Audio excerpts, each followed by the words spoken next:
पुस्तक ईश्वर वाक्य ईश्वर निश्वसित वाक्य स्वर्गीय वाक्य मनुष्य वाक्य कि जागतिक वाक्य नुहे कथा आम शुणी जो मैंने लिखी से माने ईश्वर को प्रेरणा पाई लिखी पवित्र आत्मा द्वारा चालित होगी लिखी जेते लोक लिखी निज ज्ञान निज इच्छा केही लिखि नथिले से विषय आम आलोचना करूँ अल्प किसी आम आलोचना करूँ आज आम से ईश्वर वाक्य कहीं से देइचंती एवं से वाक्य गुड़िक द्वारा मानव जातिर कौन सब उपकार हम आम से विषय किसी समय आलोचना करवा आपण मैंने आहरी समस्त अनुरोध करी समस्ते माने ठीक समय भी आसवा चेष्टा करूँ जो द्वारा कि आपण मानकर समय जपरी नष्ट न हो शिक्षा जपरी नष्ट न हो से आपण मैंने कौन करेंगे ना ठीक समय समस्ते आसिले अधिक समय मुझे आपण मैंने अधिक समय वाक्य शुणी पारे बेसी विषय शुणी पारे शिखिपारे तेणु आज सर्वप्रथम मुझे मानक गोटे वाक्य कहि से वाक्य आपण मान मध्य फलतु सीटा है जहर लिखित सुसमाचार आम प्रथम 14 अध्याय आम खोलिया से पद आम शुणा और शिखा अध्याय जहन 14 से गोटे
ବତିଶି ପଦ ପଢ଼ନ୍ତୁ।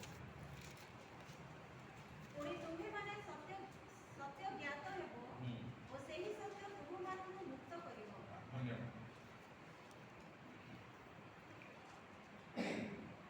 ତୁମେମାନେ କ'ଣ ଜ୍ଞାତ ହବ? ସତ୍ୟ କ'ଣ ଜ୍ଞାତ ହବ? ସତ୍ୟ ସତ୍ୟ ଜ୍ଞାତ ହବ। ଆଉ ସତ୍ୟ ଜ୍ଞାତ ହେଲେ ତୁମେ କ'ଣ ହବ? ମୁକ୍ତ ହେବ ଆଁ?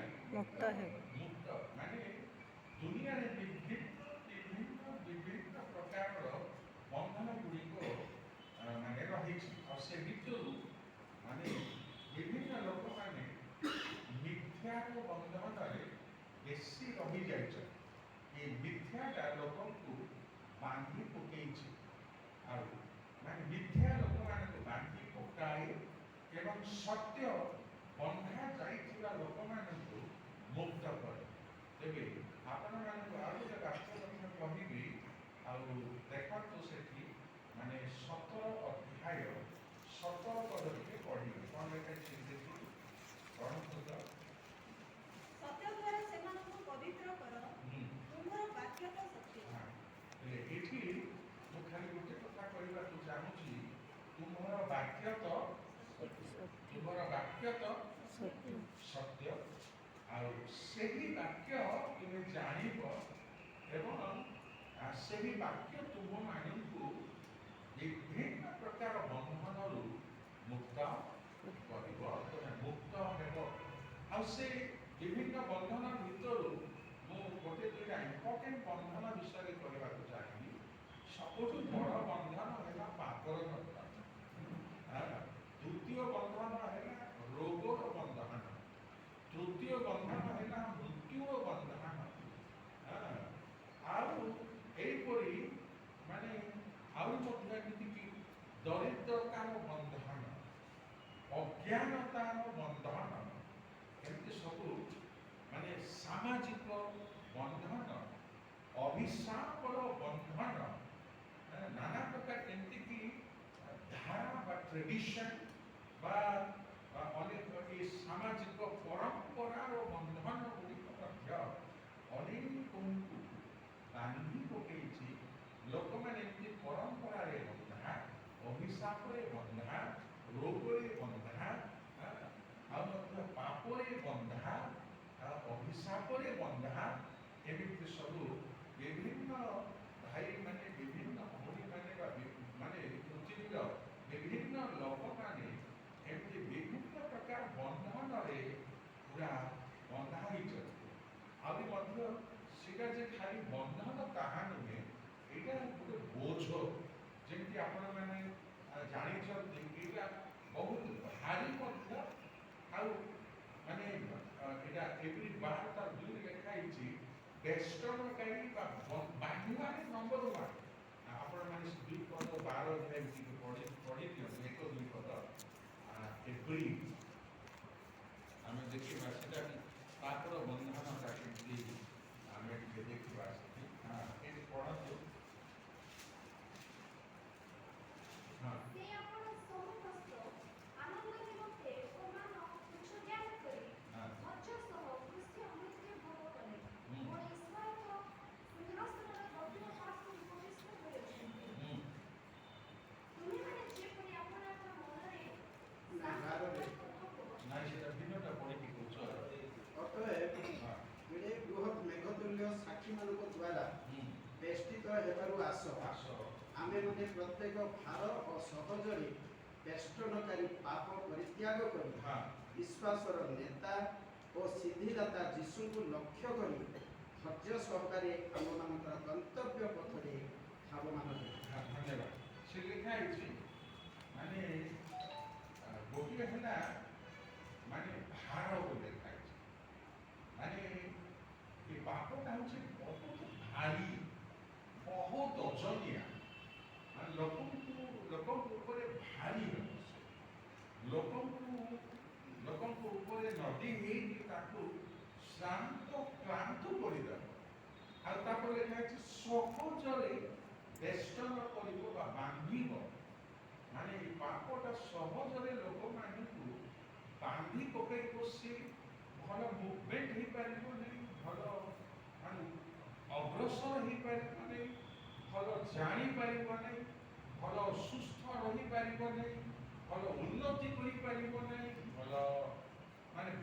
ପାରିବ ନାହିଁ ଗୋଟେ ପ୍ରକାର ମାନେ ବଞ୍ଚିଲେ ମଧ୍ୟ ମାନେ ଗୋଟେ ସ୍ୱାଧୀନତାର ଜୀବନ ସେ ବଞ୍ଚିବ ନାହିଁ ବା ବିତେଇବ ନାହିଁ।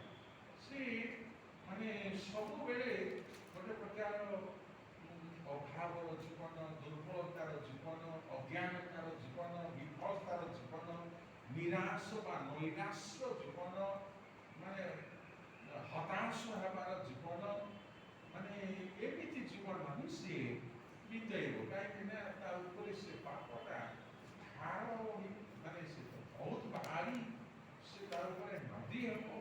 ଆଉ ସେ ପାପ ତାକୁ କ'ଣ କରିବ ନା ବୁଡ଼େଇ ହେବ। ସେ ପାପଟା ତାକୁ କ'ଣ କରିବ ନା ପୁରା ତାକୁ ବେଷ୍ଟନ କରିବ, ତାକୁ ମାନେ ସର୍ପ ଯେମିତିକି ମଣିଷମାନଙ୍କୁ ଲମ୍ବା ସାପ ବାନ୍ଧି ପକାଏ, ଖାଲି ମଣିଷ ବୋଲି ନୁହଁ, ଗାଈ ଗୋରୁ ଛେଳି ମେଣ୍ଢା ଏମାନଙ୍କୁ ଧରି ଖାଇବା ପାଇଁ ଗିଳିବା ପାଇଁ କେମିତି ସର୍ପ ବେଷ୍ଟନ କରି ମାନେ ଏମିତିକି ସଫୋକେଟେଡ୍ କରିଦିଏ, ତାକୁ ଏମିତି ଚିପି ଦିଏ ଯେ ନିଶ୍ୱାସ ନେଇପାରେ ନାହିଁ। ସମାନ ମାନେ ଏ ସାପ ପଡ଼ିଏକା ଏ ପାପ ମଧ୍ୟ ବେଷ୍ଟନ କରିବ, ତାକୁ ସ୍କୁଇଜ୍ କରିବ, ତାକୁ ବାନ୍ଧି ପକାଇବ, ତାକୁ ଏମିତି ଟାଇଟ୍ କରିବ, ସଫୋକେଟେଡ୍ ହେଇଯିବ, ଭଲ ନିଶ୍ୱାସ ନେଇପାରିବ ନାହିଁ। ତା ଉପରେ ଏତେ ମାନେ ଓଜନ ହେଇକରି ନଦୀ ହେବ ଯେ ସେ ସିଧା ହୋଇ ଠିଆ ହେଇପାରିବ ନାହିଁ। ସେ ଗୋଟେ ପ୍ରକାର ମାନେ ବଙ୍କା ହେଇଯିବ। ଉଦାହରଣ ସ୍ୱରୂପ ଆପଣମାନେ ସେ ମାନେ କୌଜା ସ୍ତ୍ରୀ, ସେ କୌଜା ଝିଅକୁ ଟିକେ ମନେ ପକାନ୍ତୁ। ସେ କେମିତି ନଇଁ ପଡ଼ିଥିଲା, ମାନେ ସେ ଦୁର୍ବଳକାରୀ ଆତ୍ମା ବୋଲି ଲେଖା ହେଇଛି। ମାନେ ଯେଉଁମାନେ କି ମାନେ ପାପରେ ଅଛନ୍ତି ସେମାନଙ୍କୁ ମାନେ କି ଦୁଷ୍ଟ ଆତ୍ମା ମଧ୍ୟ, ଦୁର୍ବଳକାରୀ ଆତ୍ମା ମଧ୍ୟ ତାକୁ ବେଷ୍ଟନ କରିବ ବା ତାକୁ କମଜୋର କରିଦେବ, ବଙ୍କା କରିଦେବ, ଆଉ ତାକୁ ସିଧା ହୋଇ ଠିଆ ହେବାକୁ ମଧ୍ୟ ସେ ଦେବ ନାହିଁ। ତେଣୁକରି ମାନେ ଆମେ ଯଦି ସତ୍ୟ ଶିକ୍ଷା କରିବାଟା ବହୁତ ଇମ୍ପର୍ଟାଣ୍ଟ, ସତ୍ୟ ଜାଣିବାଟା, ଜ୍ଞାତ ହେବାଟା ମାନେ ବହୁତ ମାନେ ଜରୁରୀ, ବହୁତ ଇମ୍ପର୍ଟାଣ୍ଟ। ଆପଣମାନଙ୍କୁ ସେଇଟା ହିଁ କହିବାକୁ ଚାହୁଁଛି। ଜ୍ଞାନ ଆପଣମାନଙ୍କୁ ଆଉ ଟିକେ କହିବା ପାଇଁ ଚାହୁଁଛି କି ଜାଣିବାଟା ଅର୍ଥାତ୍ ଜ୍ଞାନ ହେଉଛି ଗୋଟେ ପାୱାର, ମାନେ knowledge is power, wisdom is power ବୋଲି କହିଛ। ମାନେ ଆଉ ଏଇ ପାୱାରଟା, ଏଇ ମାନେ এই জ্ঞানটা, এই মানে বুদ্ধিটা ବହୁତ ମାନେ ଗୁରୁତ୍ୱପୂର୍ଣ୍ଣ। ତେଣୁ ମୁଁ ଆପଣମାନଙ୍କୁ ଉତ୍ସାହିତ କରି କହିବାକୁ ଚାହିଁବି, ଆମମାନଙ୍କୁ ମାନେ ସତ୍ୟ ବା ବାକ୍ୟ ବା ଶାସ୍ତ୍ର ଆମକୁ ଜାଣିବାକୁ ପଡ଼ିବ, ଶିଖିବାକୁ ପଡ଼ିବ, ବୁଝିବାକୁ ପଡ଼ିବ, ତାକୁ ରିଏଲାଇଜ୍ କରିବାକୁ ପଡ଼ିବ। ଆଉ ମାନେ ନ ଜାଣିଲେ ଆମେ ଅସୁବିଧାରେ ଆମେ ପଡ଼ିବା। ନ ଜାଣିବାଟା ଅଜ୍ଞତା ଗୋଟେ ଅଭିଶାପ, ଅଜ୍ଞତା ବି ଗୋଟେ ଦୁର୍ବଳତା। ଅଜ୍ଞତା ମଧ୍ୟ ଆମକୁ ମାନେ ଆଗକୁ ଯିବାରେ ବହୁତ ବାଧା ଦିଏ। ମାନେ ଅଜ୍ଞତା ବୋଲି କହିଲେ ଗୋଟେ ପ୍ରକାର ଅନ୍ଧକାର, ଆଲୋକ ଜାଣିବାଟା ବୋଲି କହିଲେ ଗୋଟେ ପ୍ରକାର ଆଲୋକ। ଆଲୋକରେ ଆମେ ଯେମିତି ଚଲାବୁଲା କରିପାରୁ, ଅନ୍ଧାରରେ ଯେଉଁଠି ଜ୍ୟୋତି ବା ଆଲୋକ ଉଜ୍ଜଳ ନାହିଁ ସେଠି ଆମେ କାମ କରିବାଟା, ସେଠି ବଞ୍ଚିବାଟା କେତେ କଷ୍ଟକର। ଠିକ୍ ସେମିତି ଏକା ଅଜ୍ଞତା ହେଉଛି ଗୋଟେ ଅନ୍ଧକାର, ଆଉ ଜ୍ଞାନ ହେଉଛି ଗୋଟେ ଆଲୁଅ ବା ଜ୍ୟୋତି। ତେବେ ମାନେ ଆମେ ଜାଣିଲେ, ଆମେ ଯେତେ ଜ୍ଞାନ ପାଇବା ସେତେ ଜ୍ୟୋତିରେ ଚାଲିଲା ପରି, ଦୌଡ଼ିଲା ପରି, ସେଠି କାମ କଲା ପରି, ସେଠି ମାନେ ଜ୍ୟୋତିରେ ରହିଲା ପରି ମାନେ ହବ। ତେଣୁକରି ଆମକୁ ଜ୍ଞାନକୁ ବେଶୀ ପସନ୍ଦ କରିବାକୁ ହବ, ଜ୍ଞାନକୁ ପାଇବା ପାଇଁ ଆଗ୍ରହ ପ୍ରକାଶ କରିବାକୁ ହବ, କ୍ଷୁଧିତ ତୁଷିତ ହେବାକୁ ପଡ଼ିବ। ସେଇଟା ପ୍ରଭୁ ଯୀଶୁ ନିଜେ କହୁଥିଲେ, ତୁମେମାନେ ସତ୍ୟ ଜ୍ଞାତ ହବ। ତାପରେ ଆମେ ଦେଖିଲୁ ଯୀଶୁ ନିଜେ କହିଲେ ମାନେ ତୁମର ବାକ୍ୟ ତ ସତ୍ୟ, ମାନେ ସତ୍ୟ, ଆଉ ସତ୍ୟ ବାକ୍ୟ, ସେ ସତ୍ୟ ବାକ୍ୟ ହିଁ ମଣିଷମାନଙ୍କୁ ମାନେ ଏ ଅଜଣରୁ ବି ରକ୍ଷା କରିବ, ଏ ବନ୍ଧନରୁ ବି ମୁକ୍ତ କରିବ, ଏ କମଜୋରିରୁ ମୁକ୍ତ କରିବ, ଏ ଦରିଦ୍ରତାରୁ ମୁକ୍ତ କରିବ, ଏ ରୋଗରୁ ମୁକ୍ତ କରିବ, ନାନା ପ୍ରକାର ମାନେ ଶୈତାନିକ ବନ୍ଧନ ବା କାର୍ଯ୍ୟରୁ ମଧ୍ୟ ଆମକୁ ମୁକ୍ତ କରିବ, ଆମକୁ ସ୍ୱାଧୀନ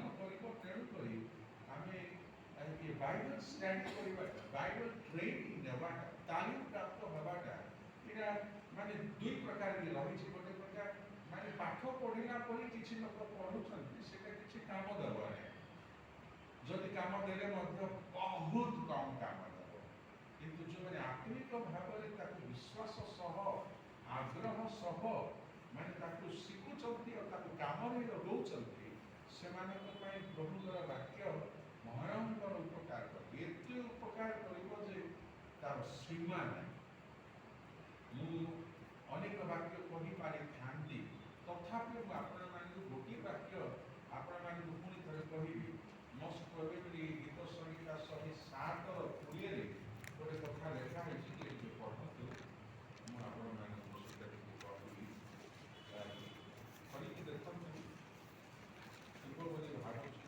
ସେ ଆପଣ ବାକ୍ୟ ପଠାଇ ସେମାନଙ୍କୁ ସୁସ୍ଥ କରନ୍ତି। ସେତିକି ଭଲ, ବେଶୀ ଦରକାର ନାହିଁ।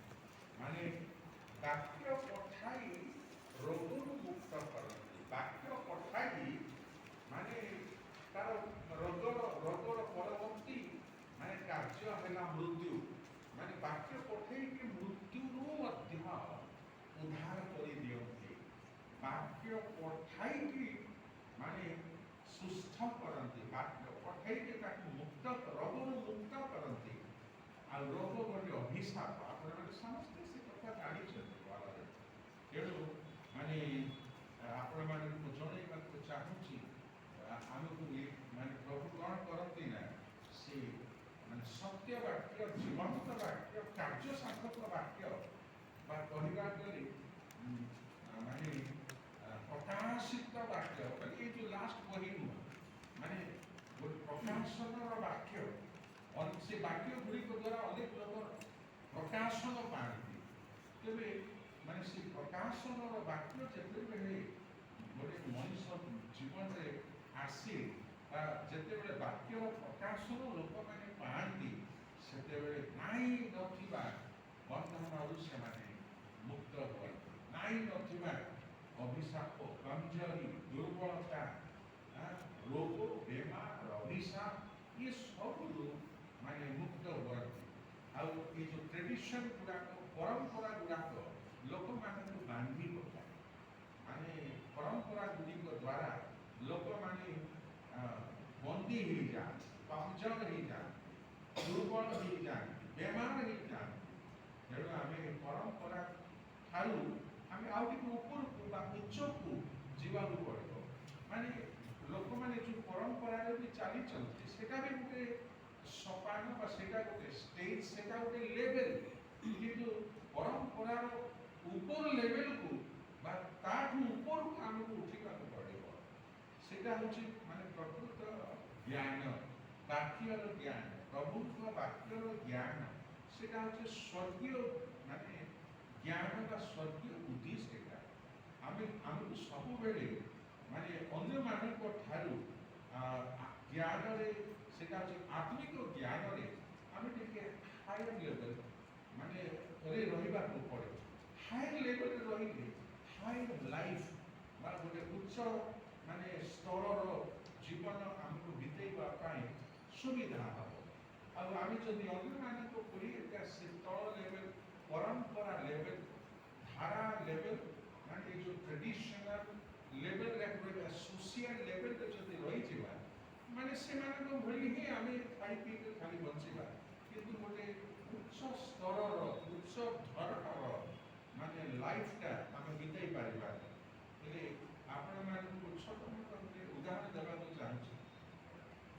ଯେଉଁମାନେ ବାକ୍ୟ ଭଲ ଷ୍ଟଡି କରିଛନ୍ତି କିମ୍ବା ଯେଉଁମାନେ ବାକ୍ୟ ଉପରେ ବିଶ୍ୱାସ କରିଛନ୍ତି, ନିଜ ଜୀବନକୁ ବାକ୍ୟରେ ଏଷ୍ଟାବ୍ଲିଶ କରିଛନ୍ତି, ସେମାନେ ବି ରୋଗକୁ ଡରିବେ ନାହିଁ, ଅଭାବ ସୁବିଧାକୁ ଡରିବେ ନାହିଁ, ଶୈତାନକୁ ଡରିବେ ନାହିଁ, ସମସ୍ୟାକୁ ଡରିବେ ନାହିଁ। ମାନେ ଏମିତି ମାନେ ଗୋଟେ ନିଡର ଜୀବନ, ଭୟଶୂନ୍ୟ ଜୀବନ, ଗୋଟେ ସାହସର ଜୀବନ ବିତାଇବାଟା କେମିତି? ଆଉ କହିବାକୁ ଗଲେ କେତେ ଅଭାବ ଆସିବ ପରା, ରୋଗ ଆସିବ ପରା, ମୃତ୍ୟୁ ଆସିବ ପରା, ଏମିତି ଡରି ଡରି ବଞ୍ଚିବା ଜୀବନ ସେଟା କେମିତି? ତେଣୁକରି ମୁଁ ଆପଣମାନଙ୍କୁ ଉତ୍ସାହିତ କରି କହିବାକୁ ଚାହୁଁଛି ଯେ ଯେଉଁମାନେ ପ୍ରଭୁଙ୍କର ବାକ୍ୟ ଅଧ୍ୟୟନ କରନ୍ତି, ଯେଉଁମାନେ ପ୍ରଭୁଙ୍କର ବାକ୍ୟ ବିଷୟରେ ଜ୍ଞାନ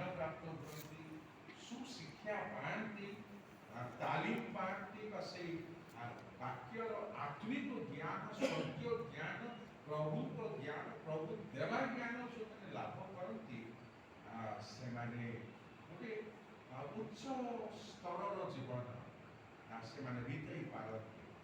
ଗୋଟେ ନିଡ଼ର ଜୀବନ ବା ଗୋଟେ ସାହସର ଜୀବନ, ଆନନ୍ଦର ଜୀବନ, ସୁଖର ଜୀବନ ବା ସଫଳତାର ଜୀବନ ବିତେଇବା ପାଇଁ ତାଙ୍କୁ ସହଜ ହେଇଯାଏ। ମୁଁ ଆପଣମାନଙ୍କୁ এই প্রথমে কেତେକ ইন্ট্রোডাক্টরি কলা ভଳିଆ প্রভুଙ୍କ ବାକ୍ୟର ପରିଚୟ ବୋଲି କହିଲେ ଚଳେ, ସେମିତି କେତେକ ବାକ୍ୟ ଆପଣମାନଙ୍କ ନିକଟରେ ରଖୁଛି। ଏବେ ଆମେ ଦେଖିଲୁ ପ୍ରଭୁଙ୍କର ବାକ୍ୟ ମଣିଷକୁ ମୁକ୍ତ କରେ। ଆମେ ସେଠି ଦେଖିଲୁ ଗୀତ ସଂହିତାରେ ଯେ ସୁସ୍ଥ କରେ, ତାର ସୁସ୍ଥ କରେ ଯେ ସେଠି ଲେଖା ହେଇନାହିଁ, ମାନେ ଶାରୀରିକ ରୋଗ ବୋଲି ଲେଖା ହେଇଛି। ତେବେ ମୁଁ ଆପଣମାନଙ୍କୁ କହିବାକୁ ଚାହୁଁଛି ସେଇଟା ହେଉଛି ଶାରୀରିକ ରୋଗ, ଆତ୍ମିକ ରୋଗ, ମାନସିକ ରୋଗ, ପୁଣି ଆର୍ଥିକ ରୋଗ, ଇଏ ସବୁ ପ୍ରକାର ରୋଗରୁ ମଧ୍ୟ ଆତ୍ମାର ରୋଗ, ପ୍ରାଣର ରୋଗ, ଶରୀରର ରୋଗରୁ ମଧ୍ୟ ପ୍ରଭୁ ତାଙ୍କର ବାକ୍ୟ ଦ୍ୱାରା ଆମମାନଙ୍କୁ ସମ୍ପୂର୍ଣ୍ଣ ସୁସ୍ଥତା ଦିଅନ୍ତି। ତେଣୁକରି ଆପଣମାନେ ଆମେ ସମସ୍ତେ ସତ୍ୟକୁ ଜାଣିବାକୁ ପଡ଼ିବ, ବାକ୍ୟରେ ଥିବା ସତ୍ୟକୁ ଜାଣିବାକୁ ପଡ଼ିବ। ଅନେକ ଆଜି ପର୍ଯ୍ୟନ୍ତ ବିଭିନ୍ନ ମଣ୍ଡଳୀରେ ମାନେ ବାକ୍ୟରେ ଥିବା ସତ୍ୟ ଅନୁସାରେ ଚାଲୁନାହାନ୍ତି। କୋଉଠି ମାନେ ଗାଁ ଭାଷ କୋଉ ବାକ୍ୟକୁ ଭୁଲ ପ୍ରକାରେ ବୁଝିକି ଭୁଲ ଜୀବନ ଅତିବାହିତ କରୁଛନ୍ତି। ତେଣୁ ସେମାନେ ଗୋଟେ ସାଧାରଣ ଜୀବନ ବିତାଉଛନ୍ତି, ସେମାନେ ଗୋଟେ ପ୍ରକାର ମାନେ ଅସାଧାରଣ ଜୀବନ ବିତାଉ ନାହାନ୍ତି। ଆଉ ସେମାନେ এই সামাজিক বাক্যরে মধ্যে সামাজিক জ্ঞান লাভ করে সামাজিক জীবন হি বিতাউଛନ୍ତି। কিন্তু প্রভু লোকମାନେ কোন সামাজিক জীবন বিতাଇବା সঙ্গে সঙ্গে আত্মিক জীবন, আধ্যাত্মিক জীবন, স্বর্গীয় জীবন, গোটে উচ্চ ধরনের জীবন ମଧ୍ୟ ସେମାନେ ବିତାଇ ପାରନ୍ତି। ତେଣୁକରି ମୁଁ ଆପଣମାନଙ୍କୁ ଉତ୍ସାହିତ କରିବାକୁ ଚାହିଁବି ଆପଣ ନିଜେ ମଧ୍ୟ ମାନେ ଏମିତି କ୍ଲାସ୍ ମାନେ ବିଫୋର ଟାଇମ୍ ଆଇବାକୁ ଚେଷ୍ଟା କରନ୍ତୁ। ଆହୁରି ମଧ୍ୟ